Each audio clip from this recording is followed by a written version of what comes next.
ये धार्मिक कहानियाँ से। नमस्कार दोस्तों, आज की इस वीडियो में हम आपके लिए पाप मोचनी एकादशी की पवित्र व्रत कथा लेकर आए हैं।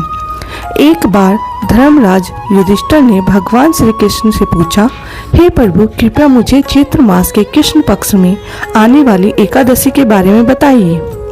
तब भगवान श्री कृष्ण बोले, हे राजन, इस एकादशी का नाम पाप मोचनी एकादशी है। इसका व्रत करने से मनुष्य के सभी पाप नष्ट हो जाते हैं और उसे महान पुण्य की प्राप्ति होती है। प्राचीन काल में देवताओं के कोषाध्यक्ष कुबेर के पास चैत्ररथ नाम का एक सुंदर उपवन था। उसी उपवन में भगवान शिव के परम भक्त मेधावी ऋषि कठोर तपस्या कर रहे थे। कई अप्सरा ने उनकी तपस्या भंग करने का प्रयास किया, लेकिन वे सफल नहीं हो सकी। तब मंजुघोषा नाम की एक अप्सरा ने उनकी तपस्या भंग करने का निश्चय किया।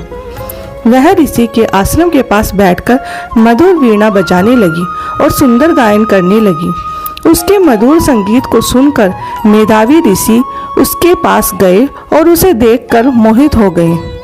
मोह के कारण वे अपनी तपस्या और भगवान शिव का ध्यान भूल गए और मंजुघोषा के साथ रमण करने लगे। इस प्रकार समय बीतता गया और देखते ही देखते 57 वर्ष बीत गए। एक दिन मंजुघोषा ने बोला, हे मुनिवर, अब मुझे देवलोक वापस जाने की आज्ञा दीजिए। मेधावी ऋषि बोले, हे देवी, जब तक प्रातः काल की संध्या न हो जाए तब तक यहीं ठहरो। तब मंजुघोषा ने कहा, हे मुनिवर, अब तक न जाने कितनी संध्या बीत चुकी है, कृपया बीते हुए समय का विचार कीजिए। जब ऋषि ने समय का हिसाब लगाया तो उन्हें पता चला कि 57 वर्ष बीत चुके हैं।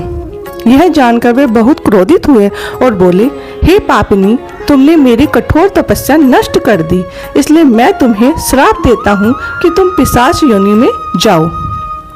ये श्राप सुनकर मंजुघोषा विनम्रता से बोली, हे मुनिवर, हे मुनिवर, मुझ पर कृपा कीजिए, कोई उपाय बताइए जिससे मुझे इस श्राप से मुक्ति मिल सके। तब मेधावी ऋषि बोले, चैत्र मास के कृष्ण पक्ष में आने वाली पाप मोचनी एकादशी का व्रत करने से तुम्हें इस श्राप से मुक्ति मिल जाएगी। इसके बाद ऋषि ने अपने पिता च्यवन मुनि के आश्रम में गए और उन्हें सारी घटना बताई। च्यवन मुनि ने भी उन्हें पाप मोचनी एकादशी का व्रत करने का उपदेश दिया।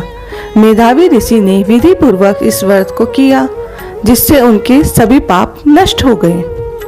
उधर मंजुघोषा ने भी इस एकादशी का व्रत किया और पिशाच योनि से मुक्ति होकर दिव्य रूप धारण कर स्वर्ग लोक में चली गई। भगवान श्री कृष्ण ने कहा, हे राजन, जो मनुष्य पाप मोचनी एकादशी का व्रत करता है उनके सभी पाप नष्ट हो जाते हैं। इस व्रत की कथा सुनने और पढ़ने से 1000 गोदान का बराबर पुण्य मिलता है। जय श्री हरि विष्णु। दोस्तों, प्लीज चैनल को लाइक करें, सब्सक्राइब करें और शेयर करें ज़्यादा से ज़्यादा वीडियो को, और फिर हम मिलते हैं नेक्स्ट वीडियो में। धन्यवाद।